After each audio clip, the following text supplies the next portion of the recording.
Welcome to Craft Politics. I'm Joseph Lavoie. I'm Andrew Percy. And we are excited this week. We are going to shortly cut to our interview with Dan Arnold. Dan Arnold has been covering the Liberal leadership race. And so we get to invite a Liberal onto the show for the first time ever. Although, as I noted to Dan, it seems like some of our YouTube commentators are pretty convinced you and I are big L Liberals, Andrew, or at least big L Democrats, or big D Democrats. Why? I believe in free trade, I don't believe in tariffs, and I believe in defending democracy in Europe, and I believe in taking on dictators, and I don't think you should sidle up to people who don't share any of those values. Yeah. So I don't know if that makes me a big L liberal. I find, as we've talked about before, I don't think you can argue Trump is a conservative, because I watched his non-State of the Union and thought, this is not a speech Ronald Reagan would have made. Yes. But anyway, that is for another show. So it's nice to be loved by listeners. It's nice to be loved. We'll have to do a whole show where we just read out some of the hate. I assume they're just mainly targeted at me, right? But I'm used to that, mostly, right? Thick skin, so you know. Yeah. Anyway, right, we've got to be quick. So what are you drinking? Quick, because I'm drinking nothing. A Vocation Brewery caramel cookie chocolate stout. It's not necessarily always my go-to choice, but you had a stout the other. No, I always pick an IPA, right? But you had a stout the other day, and because you're such a thought leader, I felt like I had to copy you. I had to cut the stout now, so I could be just a little bit more like you, which is what we all seek to be every day. Well, we'll see about that. I am stuck, unfortunately. Drinking coffee because it's still morning here in BC, and I'm still in London. The office. So. Yeah, you're still in London, but also I had to come into the office for 6 a.m. So just did not have a chance to get out and grab a beer. So how's it tasting? It's actually really nice, very caramelly, very cookie as you'd expect.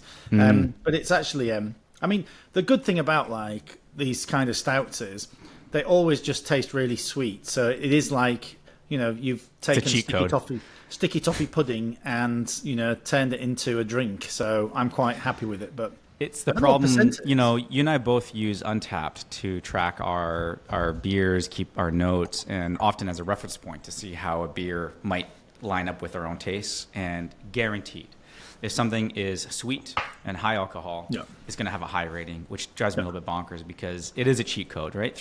Make something a little bit sweeter, a little bit more boozy, and it suddenly tastes amazing. And so it's hard to decipher sometimes what's an appropriately delicious I actually beer. think, if you can get a good 5-6% stout or a nice milk stout that's of a reasonable percentage, and they can do that well and it not taste thin but still taste, have that depth to it, then that's a really good one, as opposed to too many of the stout. This is only 8%, but too many of them are like 12-13%. I mean only we get to 8%. You know what? Also, like Christia Freeland. Yeah, 8%. Yes. Although this might be more popular in her riding than she. I mean, losing your own riding is pretty bad, right? I mean, I always think like, your local party members generally have a good view of, well, not always. But you kind of like, you expect your home crowd, right? But then... Yeah, so the 8% reference I just made there for our listeners, of course, by now you probably heard Mark Carney is the new Liberal leader. He won with nearly 86% of the vote. Second place was Christia Freeland with 8%. She got a total of 11,000 votes, 11,134 votes. And then, of course, Karina Gould got 3.2 and Frank Baylis got 3%. So it is obviously a commanding lead as we are recording this. Transition is underway. And we are likely heading into an election campaign here in Canada very shortly, probably within the next 7 days or so, which couldn't come more quickly as far as I'm concerned. We've been in a little bit of stutter step since Trudeau stepped down. We've needed this leadership we didn't need it. It was designed such that we had to wait for it to complete before we can go to the polls. And with everything that we've been dealing with over the last couple months since Trump 2.0, I think Canadians are hankering. No matter where your political stripes bring you or where you're aligned, I think everyone is hankering for an election right now as soon as possible. So that's what we're heading into. It's going to be a very interesting time, isn't it? Yeah, I think it's really fascinating. And also just, where does this whole Liberal rebirth surge, whatever, in the polls go, right? Because I find it strange because all of the issues people had identified that they were unhappy with about Canada are still there, right? The health system's still a mess. The cost of living is still a massive issue. All of these things are still there, but yet because of Trump, we're suddenly in this, let's reward the people who've been in power the last 10 years just because they're in power and have been saying the right things. I still find it really strange that there's been this, no, it's not strange in the sense of people tend to, as we said before, cling on to nurse for fear of worse. But I just find it really strange because, actually, whoever is in power is going to have the same response probably on Trump, right? Because everybody's fairly aligned on that. So why are we even bothered? We all agree his reaction and behaviour towards Canada is mad. So actually, let's pick a government that's going to deal with the other issues as well that are still there. But no, here we are. And that's going to be, I think, the interesting thing about this campaign that might make it very interesting for me, at least as a sort of political campaigner and observer, which is right now, it seems like the ballot question is who's best equipped to fight against Trump. Certainly that's what I think the Mark Carney folks want, and we're going to hear a little bit from Dan Arnold on this point shortly. The challenge then becomes, if everyone believes that, if you're Pierre Poilievre, how do you get the ballot question to be a different one, which is, sure, we're all aligned. We want to fight Trump. Trump's the enemy. But we have to have a more serious, substantive conversation around all the cascading effects and what do you want your next government to be like, to sound like, to be focused on. And that's going to be difficult to have that level of focus when every single day you risk that Trump just throws another grenade into the mix. And so long as everyone's reacting to Trump, the ballot question remains who's best to fight Trump. And I think if it's in that box, then the Liberals stand a very competitive chance to make this race really interesting, which at least as a political nerd is interesting. Obviously, I've got my partisan stripes. I obviously want a certain outcome, but this is going to be an interesting one to watch because it's so competitive. It's not going to be a cakewalk for anyone. Yeah, I just think it's, Canadians should ask that question. Who am I to tell Canadians what to think? If the Trump tariff issue and everything kind of recedes and disappears in 6 months' time, who do they want to be in government? The guys who've been in government for the last 10 years, who haven't addressed the housing issue, the cost of living, some of that's global, of course, but there have been particular issues that have been dealt with here, the crime issues, lots of the other stuff. It's kind of like these guys have been in power a long while. So do you want to reward those people by giving them that just because of where Trump is? And actually, just on that, the thing I found most bizarre from what Carney said, and considering he's meant to be the adult in the room and all this lot, was I thought it was strange that he said he would keep the tariffs, the reciprocal tariffs in place, even if the Americans removed them.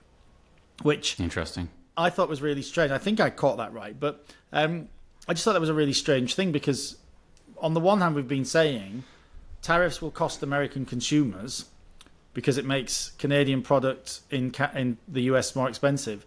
Well, by the same measure, Canadian tariffs will make American produce, of which there's a lot that comes across the border. Yeah. So I just found that was a bit bizarre. But I don't know. I think you get the sense from the Conservatives that they are kind of flailing a bit into how to respond to this, because and we talk about this with Dan later. The whole sneaky stuff, how to attack him. Do they just go for relentless negativity? Is that what's going to work? And and I've found actually just being here in the UK, because we have a lot of people who listen in the UK, people know him here from his time at the Bank of England, and the kind of opinion on him splits very, evenly. Well, not evenly, but certainly there's a big split of, I've had folks here say to me, oh, he's a sensible guy, he's a clever guy, he should be, and then others just absolutely visceral about him because, they see him as a elite insider. And I make reference to this, but I just read this because I did, which was a piece in the Daily Telegraph here today, which was not very complimentary, shall we say, to Mr. Carney. But I just read this to you. It ended with, instead, Canada is going to get a self-regarding technocrat who may have plenty of connections but has left behind a trail of wreckage in every major job he has ever held. Carney may get a short-term boost in the polls as he takes office and may even win the general election later this year. PM will look good on his CV, but Canada will pay a heavy price for feeding his ego. And the thing about, I don't know him, I've never met him, but I just thought, for there to be such strong opinions here, I've been quite surprised that there haven't been equally strong reactions and voices against him in Canada, when some people here have really very strong opinions, both for and against. And it seems like the Brits are kind of more divided on this than Canada.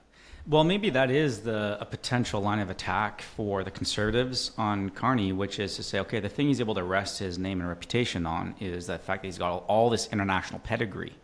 Well, maybe the attack is, look, we think he's got all this international pedigree and that he's got an international reputation. That international reputation is not perfect, and that could be the line of attack, as opposed to it being one that's more domestically focused, or one in which Pierre Poilievre is leading the attack, right there. Let other people's words, particularly other people's words from other markets, be the ones to frame him appropriately. I don't know. It could be a different attack. I mean, I keep seeing how he was governor of the Bank of England. Well, look, there are defenders of his here. Don't get me wrong.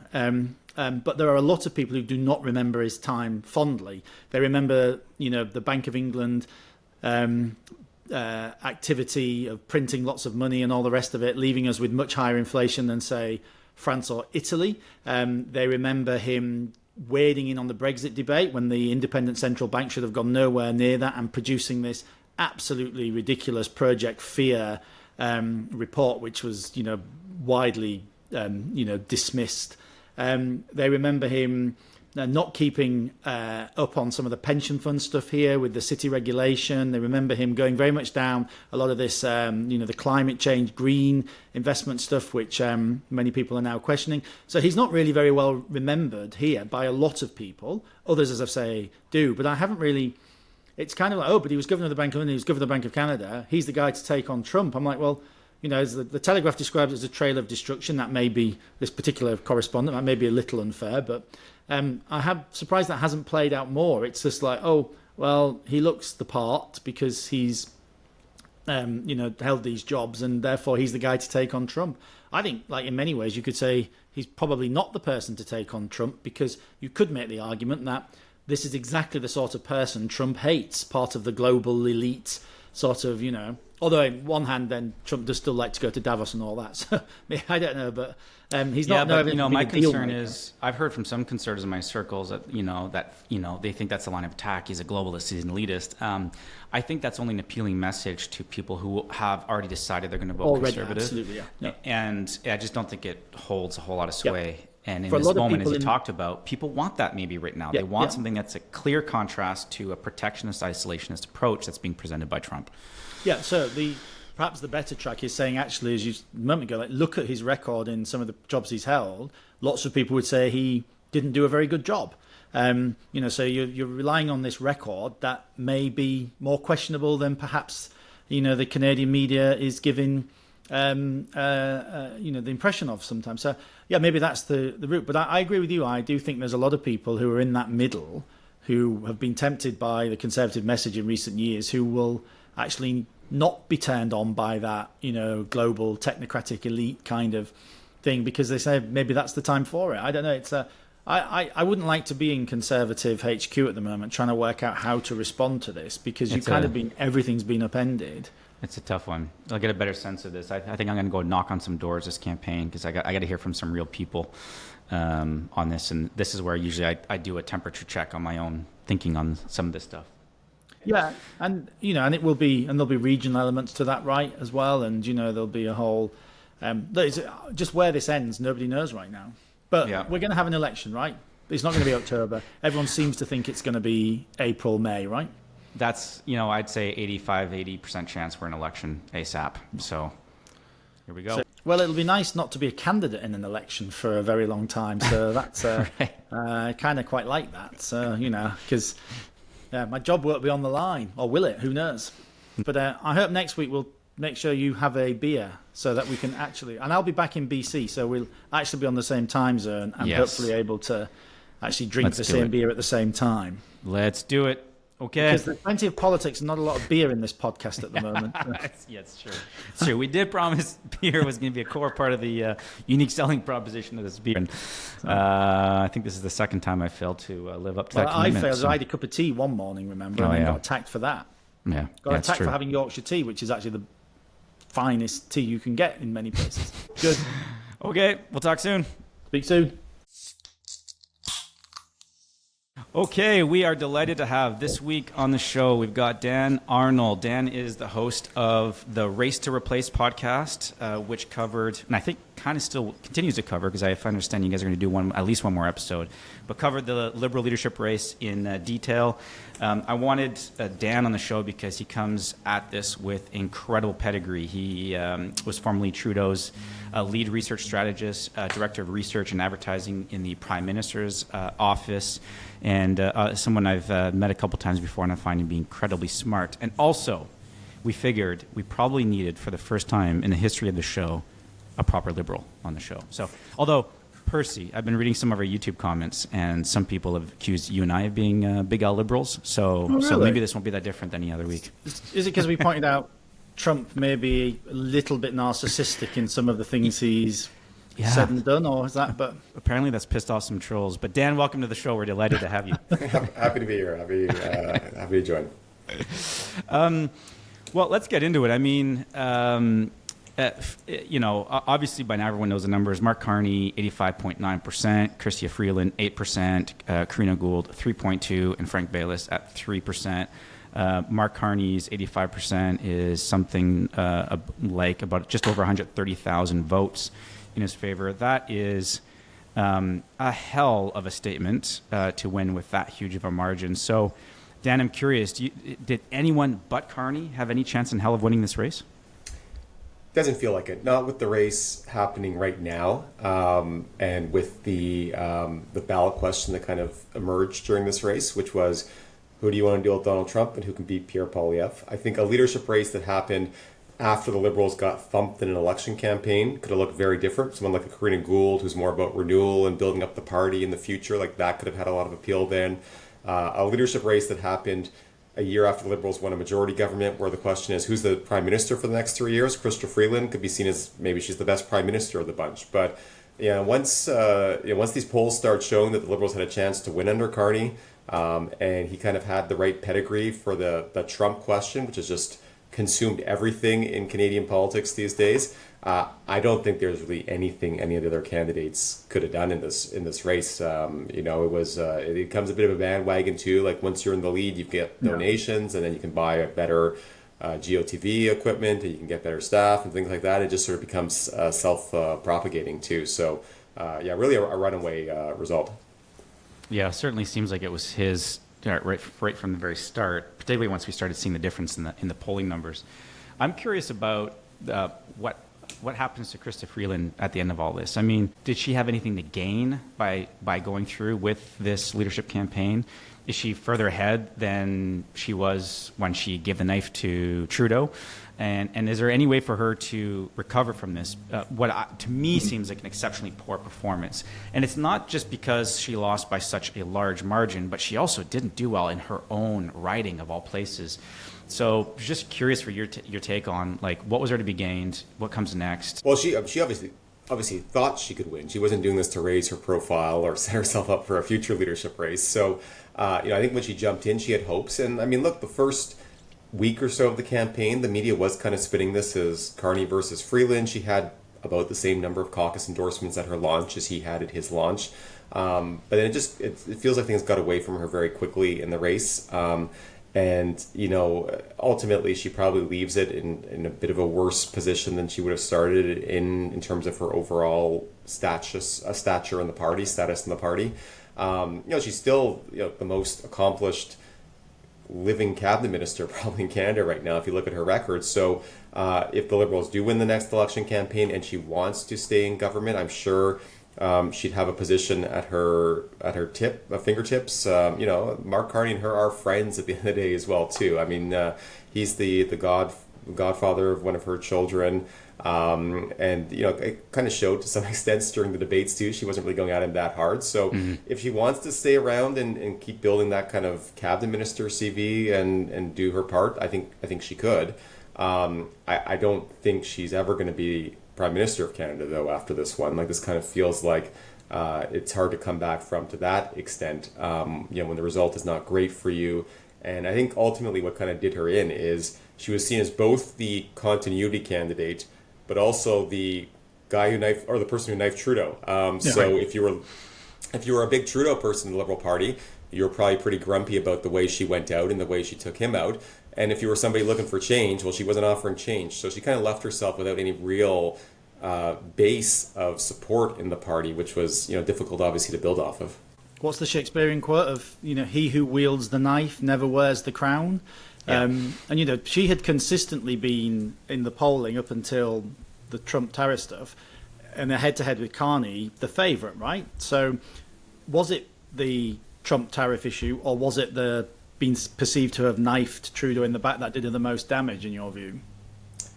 Well, I mean, it's tough. I mean, I think ultimately, even if she hadn't, taken Trudeau down, there would have always been these doubts about like her communication abilities and how would she handle a campaign. I think there was a lot of people who felt like she was not the best communicator. Her record in finance, mixed the best in terms of reviews. Certainly got some flack for that.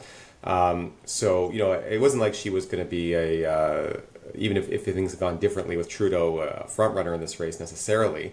But I do think that probably hurt her when it came to just getting like staffers and some endorsements and things like that to kind of get her out of the gate strongly, just because there were enough people that were probably upset about the way things went down in December that they were going to not help her, that maybe otherwise would have. And then, beyond that, it kind of the Carney momentum just sort of took over. If there's no Mark Carney in this race, like maybe she does actually get some momentum and start playing up the Trump card as like, I'm the person who dealt with Trump before and I can handle Trump. But I just feel like Carney just burst onto the scene with so much money and a team and volunteers and endorsements, and it just kind of became a bit of a runaway that really no one could compete against at that point.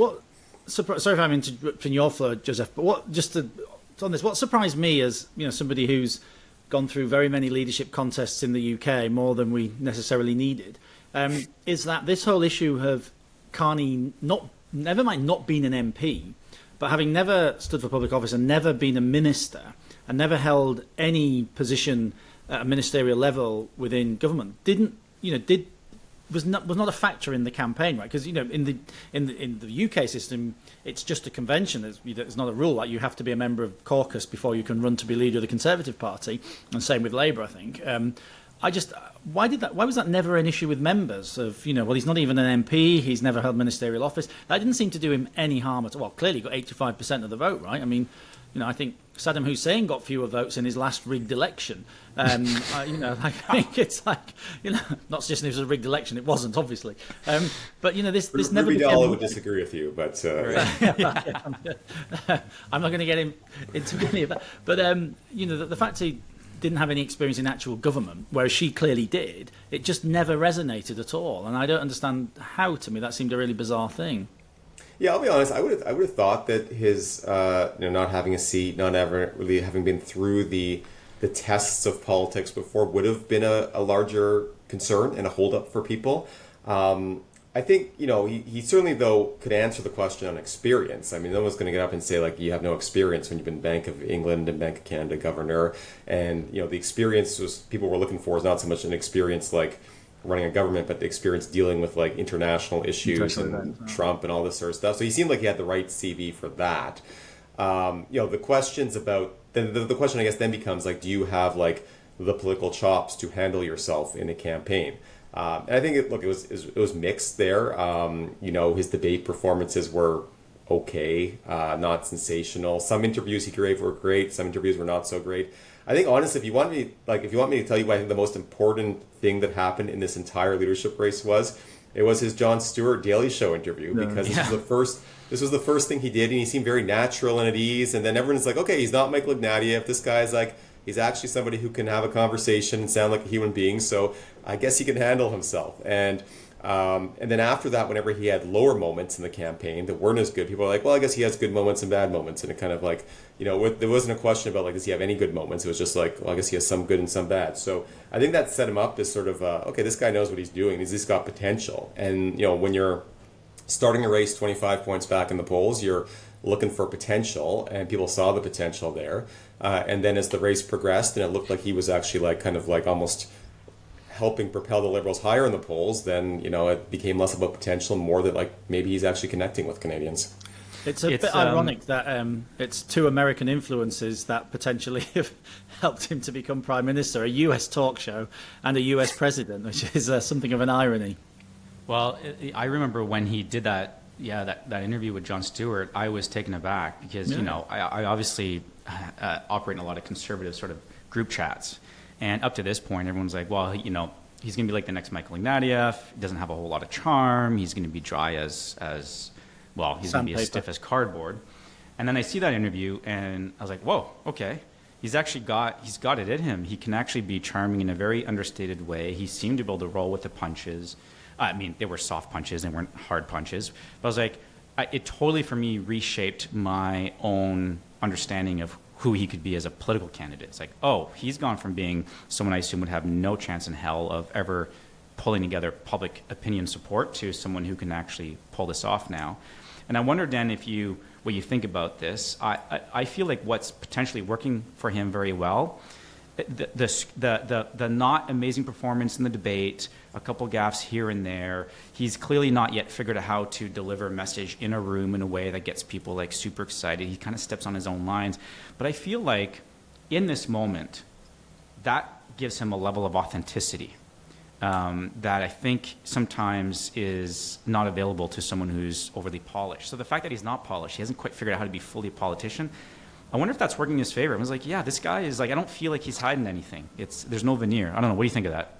Yeah, I agree with you completely there. I think, you know, people like somebody who sounds authentic and not too polished. And I think it also gave him a sense of just change as well, too, from Trudeau, who is very polished. And, right. you know, I mean, the Conservatives were trying to run a like Justin campaign for a month or two. Maybe they still will. I don't know. But like, you listen to Justin Trudeau, then you listen to Mark Carney, and like, well, this guy's not just like Justin. He sounds completely different from him. So I think people who are looking for change kind of like that about him. He also sounds very different from Poilievre too, who is a bit more of a polished in a different way, but like still kind of like a politician in some respect, a career politician. He knows his political lines and how to deliver them. So, you know, I think, you know, this kind of style that Carney has, you know, comes across as different at a time when people want different. And look, I think right now, like, you ask voters, what do they want from a prime minister? They kind of want somebody who's serious, who's mature, who's adult in the room. And like Carney looks and sounds like that. And I think that's a nice contrast with Trump then in that respect as well, too. So, yeah, I think just by being different, it's maybe it's kind of working for him. I remember 2015, like I did the polling for Trudeau in that campaign, and like people liked that he sounded very different from Stephen Harper, and it's just sort of like he sounded more like change than Tom Mulcair did, who just looked like Tom Mulcair with a beard, basically. Whereas Trudeau actually like looked and sounded exciting and very different from Harper, and people are looking for change from Trudeau now. Like I think, you know, Carney looks different than Trudeau, so he actually is kind of just by the way he talks and acts, maybe giving people that change that they want in some respects.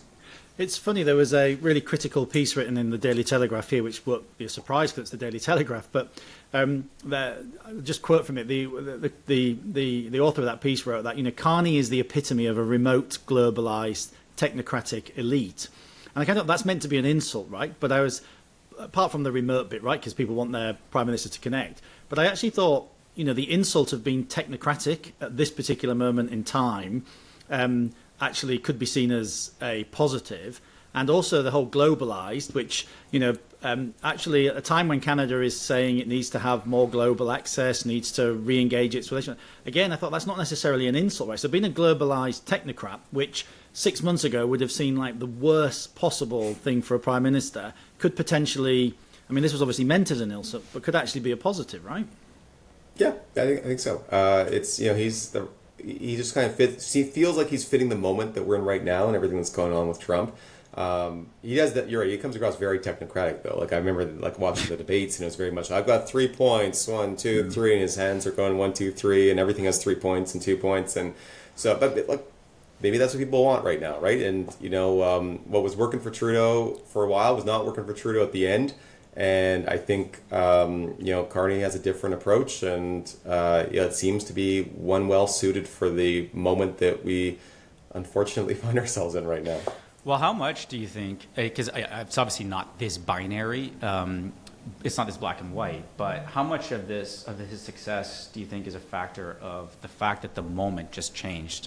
Like the entire operating environment has just changed so quickly, and it's worked very well in his favor, versus he just ran a really good campaign and he's a great candidate. Do you have a view on where the split lies on that?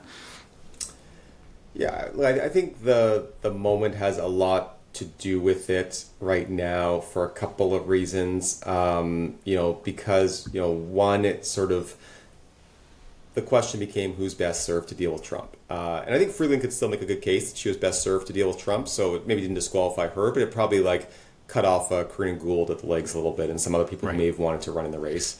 And it certainly gave Carney credibility in what people were looking for right now. But also just the fact of Trump being Trump and the way Trudeau's responded and everything like that has given the Liberals a bit of an oxygen boost as well too. And as their poll numbers started to come up, I think a lot of people looked in the Liberal Party anyway, started looking hey, we could actually win this election. Honestly, when this election started, everybody I talked to was just God, we just got to pick somebody who will keep us in second place and get us out of this with 60 seats and prevent the party from imploding. And that was really the only objective people had. Nobody was looking at this as hey, we're going to pick somebody who can win and beat Poilievre. But as the Liberals start to get some life in the polls, I think Liberal voters in this race start to look at this as hey, we could actually win, and who can win? And therefore he looked like somebody who could win, which probably gave him even more life as well too. It's every leadership race people want somebody who they think can win, Liberals especially, but I think that's true for all parties. So as it looked like this became a winnable election, that probably just propelled him even further in the eyes of most Liberal voters.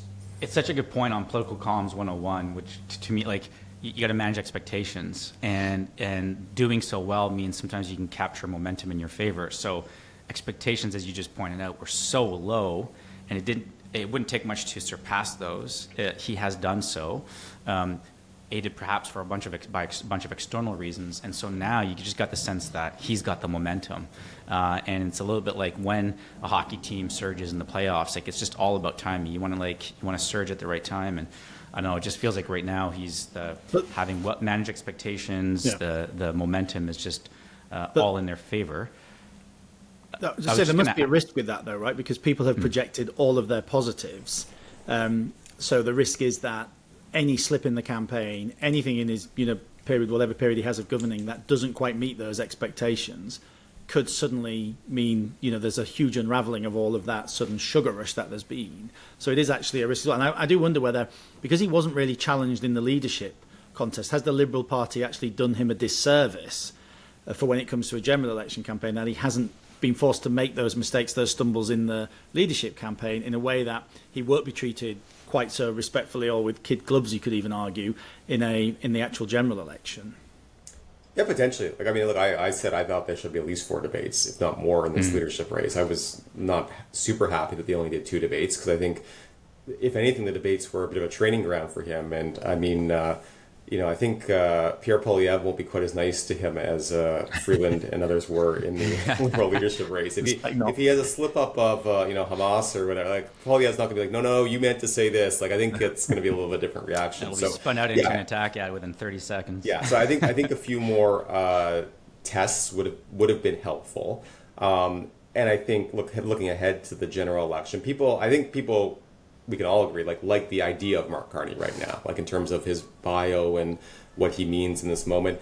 But fair to say, most voters don't know a lot about him as a person, or maybe you haven't even seen too much of him talking or clips from him. I did a poll Polaire put out last week, and 45% of Canadians said they knew a few things about Mark Carney, which means over half of Canadians, don't know a lot about him beyond his bio, right? So in that situation, if he comes forward and he really impresses and he lives up to those expectations, the Liberal vote could get even higher than it is right now, and they could win a majority. I think that's on the table. If he fails to live up to the image people have of him in their heads, then it's going to be a very different outcome. And, Conservatives could be right back to maybe not quite where they were in December, but they could be certainly back in strong majority territory if he stumbles. We've seen this happen a lot of times before. With Harris went up and down, and Turner went up and down, and Campbell went up and down. This is not an unprecedented thing to see a bounce during a leadership race, and at times in the past it has sort of fluttered away as the spotlight of an election campaign got put on the person who was living that sugar rush for a while. If you were on Team Carney right now, and they're like, Dan, we need to get your hot take, your analysis on public opinion research, go out and do some focus groups. What is it you'd want to explore with with those voters? Is there a pressing question that's in the back of your mind right now that you'd want to have answered for this team?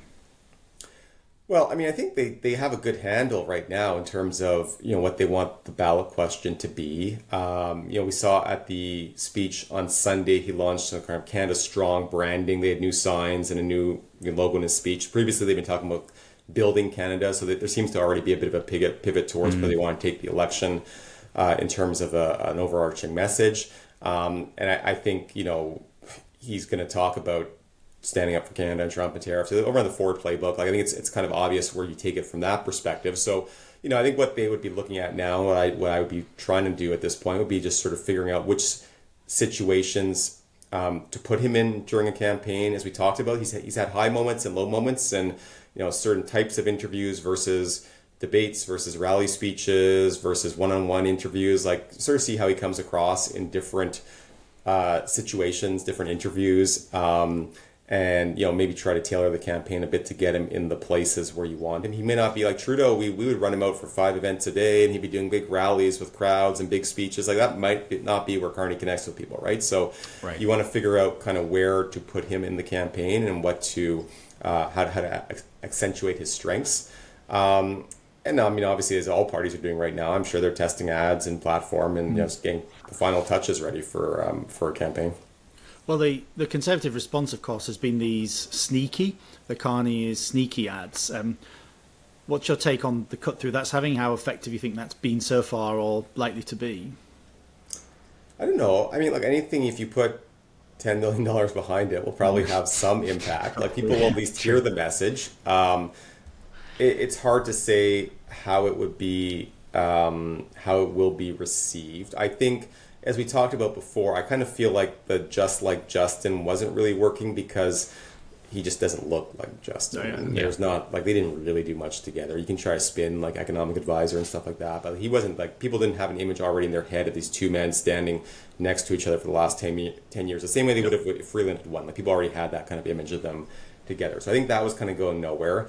I think the carbon tax Carney thing, you're kind of arguing a hidden agenda, which liberals do against conservatives sometimes, but it's harder than if he was actually he will I assume within the next couple of days repeal the carbon tax, and then you're kind of arguing that this is something he's going to do that he hasn't said he's going to do, which is just a harder lift to make then. So, I think the stuff with Brookfield and Sneaky, at least they're kind of going on something that probably fits an image people have of him as a banker, as a rich guy, and they try more believable that some of this stuff would be the case than some of the other things they're saying.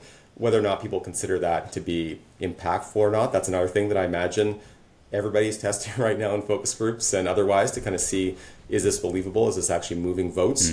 I certainly hear the ads a lot, so I imagine that people are kind of absorbing the messages, whether or not it's changing opinions. We haven't seen polls moving too much yet, but we probably will in the next week or two get a sense of how these things are going. Well, the problem is if you attack a figure whose personal popularity ratings are actually quite far into the positive, the impact is definitely blunted, right? I mean, this is you get some whiplash or some blowback. Yeah, Dan, exactly. you spent on your podcast Race to Replace, you spent obviously a lot of time covering this race, probably more than anyone. Is there something about this race that has surprised you? Is there a narrative or story that no one's really picked up on that you're surprised by? I'd love to get your perspective on what's been missed so far, or maybe it isn't. Maybe it's just all been so clear and obvious. Well, look, in hindsight, it kind of feels clear and obvious. It should have been. We should have called it the cruise to coordinate, not the race to replace, because it certainly didn't come across as in hindsight, a ultra competitive race. As it was happening, I think there were a lot of interesting things that were certainly happening, and as we've already kind of touched upon, the fall of Chrystia Freeland, I guess, in terms of where she started this thing at. I do think Karina Gould really did impress a lot of Liberals in this race, and this is more kind of for season 2 of the Race to Replace, I guess, whenever that happens in 5 or 10 years. But she's certainly established herself as a viable long-term person you will speculate about for leadership, because she was very good in the debates and I think did connect with a lot of people. So I think she's improved her stock a fair bit during the race, even though she only got 3%. I think she still had an impact on Liberal members that they'll remember in the future. In terms of the overall take home from how the race went compared to how we expected it to go, it did become more about Trump than Poilievre. Like I would have expected that this race was going to be all about like, what is the attack line against Pierre Poilievre, and we hate Pierre Poilievre, and we're going to defeat Pierre Poilievre, because that's usually what these leadership races become about. I imagine, like you look back at Poilievre's speeches in 2023 or 2022, like it was all about like Trudeau. Obviously, we're going to defeat Trudeau, and I kind of because Trump just sort of sucked up all the oxygen. That sort of just became the thing all the candidates were talking about during the race. So he kind of did take over as the foil in the race as opposed to Poilievre, which is not really what I was expecting at the start of this thing. And Trump does make a far more formidable threat. Like he's a scary, scary enemy to be contrasting yourself against. So I think that also helped catapult sort of this race into a different light. Yeah, absolutely. But look, I think the Carney people who ran the Carney campaign did an amazing job all around. They, they were, if you want to get tactical on this, and I know you guys are into this sort of thing. They were the only campaign that were running digital ads the first 2 weeks of the campaign, which is when you can actually sign people up to become voting members in this race. So they had ads up there, click here to support Mark Carney, and then they were able to recontact them the last week of the campaign to basically use them as GOTV, and the other campaigins, just because they didn't have money out of the gate, weren't able to do that. So, that was a big tactical advantage. They obviously had, a good field operation. It was not an easy voting process. You had to validate your identity through Canada Post. It was a bit of a hassle, but they had the organization to help people like do this process to validate themselves. And, I think, again, that helped them from turnout. Ultimately, I think he's got a good team around him, which should work well heading into a general election campaign, which I imagine will be very soon. And then I think other surprises, if you look at the results on the weekend, I spent a bit of time, I like doing this sort of thing. I went through all the spreadsheets of like riding by riding in terms of the vote totals. I think as a negative, not a lot of voters in Quebec. Like if you look at the turn, even in some held ridings in Quebec, there are under 100 people who voted in a lot of those ridings that have MPs right now. So that could be a bit of a warning flag organizationally for the Liberals, especially if Carney's French isn't great, like what that means in Quebec in the next general election. But there were a few other areas, like lots of people voted in Victoria, which is a riding the Liberals could pick up if things broke their way. They had some good turnout in even a few of the like urban Alberta ridings. So, look, maybe there's some areas where they could change the map around a bit too, the next campaign coming out of that, if you're looking really like at just or organizationally that they seem to be a bit stronger based on results. Well, it sounds like you're going to have to continue the Race to Replace podcast because it is a race to replace the Prime Minister of Canada in one way, shape, or form. And I think you're going to have a lot to cover here. Maybe. We'll find a way to keep talking about something for at least a week or two. Sounds good. Well, Dan, thank you so much for joining us this week. I appreciate it. You're a busy man. We'll encourage our listeners to go take a listen to your podcast as well. So wherever you get your podcast, The Race to Replace with Dan Arnold, and he's got a really smart crew of co-hosts as well. Thanks so much, Dan. Happy to be here. Thanks.